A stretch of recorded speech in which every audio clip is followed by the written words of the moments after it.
Yan po mga kaisda, dito naman po tayo magpapanak ng hito sa stainless tank. Ito po yung ginagamit nila nun sa hatchery ng tilapia. At dito po tayo magpapanak ngayon ng hito.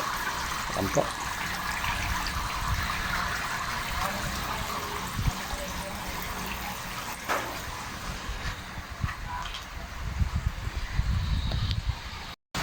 Kukunin po muna natin yung testes.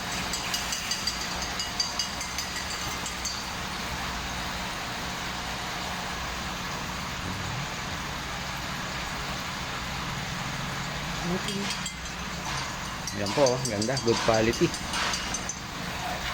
Maraming mape-fertilize na itlog yan.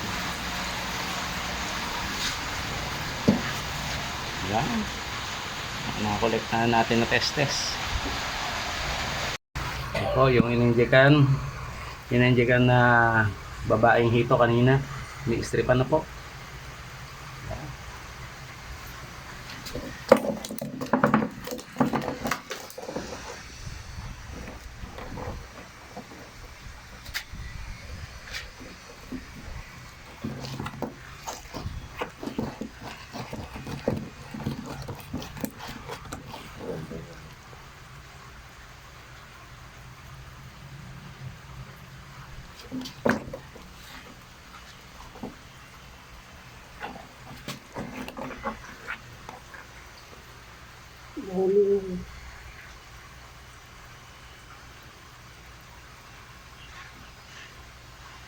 Yun, ganda ng itlog.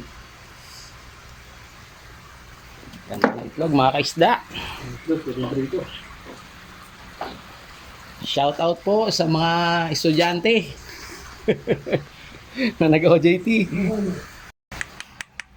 Ayan. Nahalo na po yung pinigang testes sa itlog.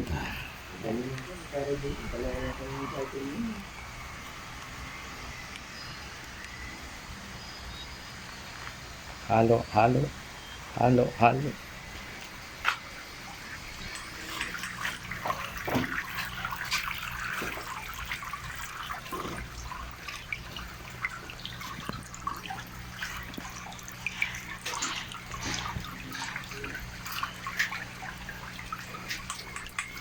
At ilalagay na dito sa ating hatchery tank na may hatching tray.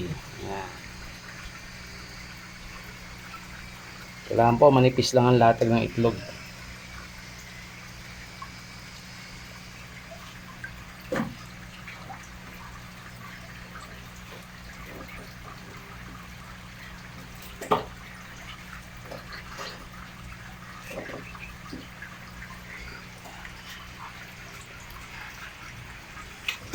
Yan.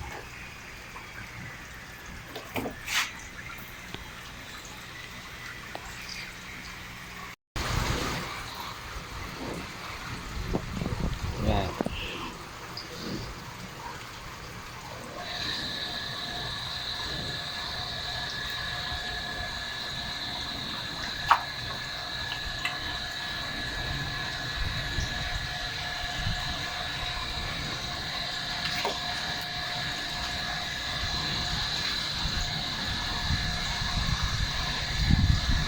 Kasi sino gustong mag-hatchery ng hito dyan, pwede rin sa ganitong setup. Pwede tayong magpa-pisa ng itlog ng hito sa mga ganitong setup. Basta po may tuloy-tuloy na shower.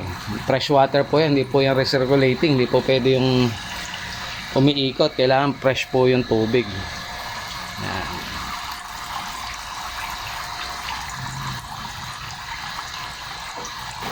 So after 24 hours mapipisa na po yan.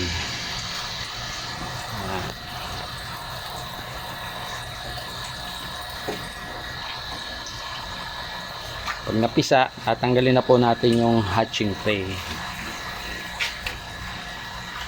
Okay. Yan, binuksan na po yung shower. Yan, sige po mga kaisda. sa muli. Yan po. Wala nung Webes po na naglagay tayo ng itlog dito. Tinanggal na po kahapon ng hatching tray. Yan po, may mga hatchlings na po. Dami oh. So pwede palang magpapisa dito ng hito sa ganitong setup. Ayan.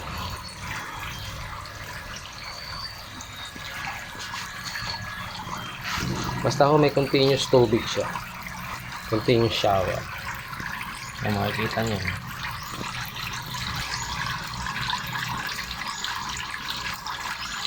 dami.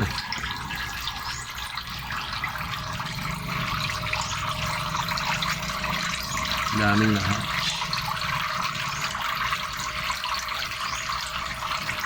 So ayos, pwede ho mga kaisla.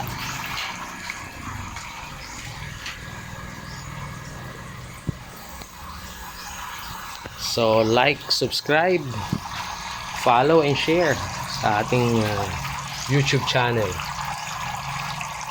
para po sa mga dagdag kaalaman paghihito. Sige po.